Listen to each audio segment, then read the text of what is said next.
give two groups of tubes. This one and the other one. And let's start from the tubes here, from the right side. Ladies and gentlemen, these tubes they have no access. No, it's not accessible.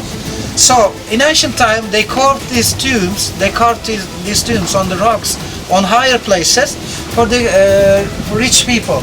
Because the rich people, they believe that after they die, if they build tombs like this, they will be close to the gods.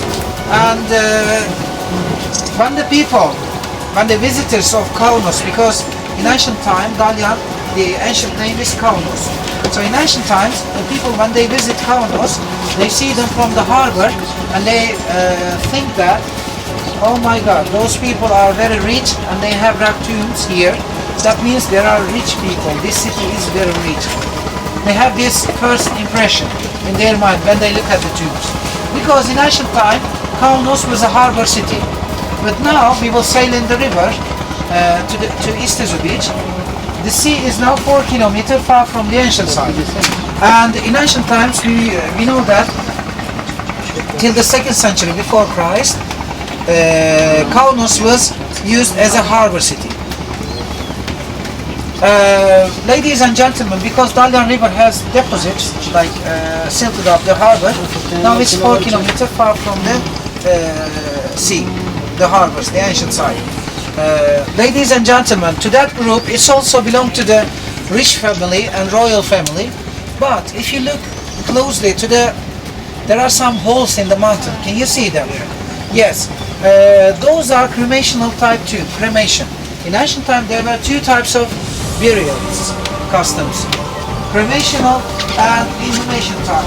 Inhumation type, if you don't burn, and they put the ashes in an earth, we call it a coffin. It's like a hole.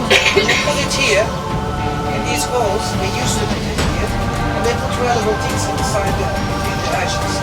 Ladies and gentlemen, now, and also in the other tubes, they used to put rich people in a fetus position. You know the fetus position? Like an unborn baby in the, yes, unborn baby. And they believe that after they die, they will travel in the same way, in the same position, like fetus position. And ladies and gentlemen, in the tombs, during the excavation, they found tear bottles, tear jars, because the people, they used to cry for them, and they believe that if they put the tears in a bottle, their cry, later the souls, they will remember their cries when they look at the tear jars. Ladies and gentlemen, and also they found that bottles during the excavation, and for ladies' mirror, because for ladies' mirror is very precious, not only today, also in the ancient time it was the same. Because they look at the mirror and they see their beauty. And for the gentleman, weapon was precious, was valuable. And about ladies, what else do you think? Last week I asked this question. I got some weird answers. What about you? Do some jokes, come on. iPads? That's right. Ladies and gentlemen, this river is called Dalyan. And Dalyan, in ancient time, was called Kalbis, the river Kalbis. And it was the border between Lycia, the region, and Caria. So, the other part, this region, till Bodrum, till Milas, we call this region Caria. And the people, they used to speak a native language. And especially the people who used to live here in the ancient side, they have a different language, a Calmian language. It was not Greek. The Greeks, later they came to Anatolia in the 2nd century before Christ. So ladies and gentlemen, the river has a story according to the Greek mythology, because the Greeks, they love to create stories. Ladies and gentlemen, according to the story, Iblis and Kaunos, they were twins. And Kaunos was the king, and later he gave his name to the city. Iblis, his twin sister, she was in love with Kaunos. And one day she wrote a letter to declare her love to Kaunos. But Kaunos, when he read the letter, he decided to leave the city because the marriage between the brothers, even today, it's not acceptable. So Kaunos left the other city because they were living in another city, and he came here with friends and soldiers, and they founded the city. So about Biblis, he tried to search Kaunos, but she couldn't find. Then she came here, and she started to cry because she lost her home. And according to the Greek mythology, this river emerged from the tears of Biblis. So today, you have the chance to sail on the tears of Biblis. Or maybe you will be, please don't be sorry, because this is a story. This is just a tale from the Greek mythology. And the Greeks, they have some stories about the foundation of the cities, so that's one of them. Ladies and gentlemen, before the Greeks, it was called Kibit.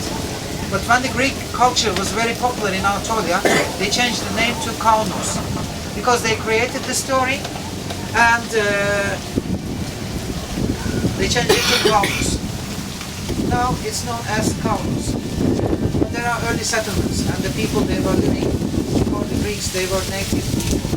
They were speaking a different language. It was not Greek.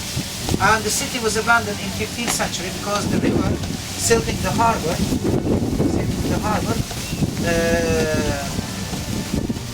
Now the sea is 4 kilometers from the ocean side. We will pass and you will see. Ladies and gentlemen, so I will start to finish my information. Sorry. Do you have any questions? Yeah? Right? Did you know how they built it? They used slate. No. Not the slaves, but there were special masters in this region, and because the slaves they only bring some materials to that, but the masters they work in different regions in the ancient world, like Egypt, also they have not Egypt, similar tubes they have, and also in the other regions of Anatolia they have similar tubes like this. For example, in Fethiye, the tomb of Amintas in the city center of Fethiye, and it's located on the mountain, similar type. Because the masters, they also work in Fethiye, on that tomb, Amintas, the tomb of Amintas.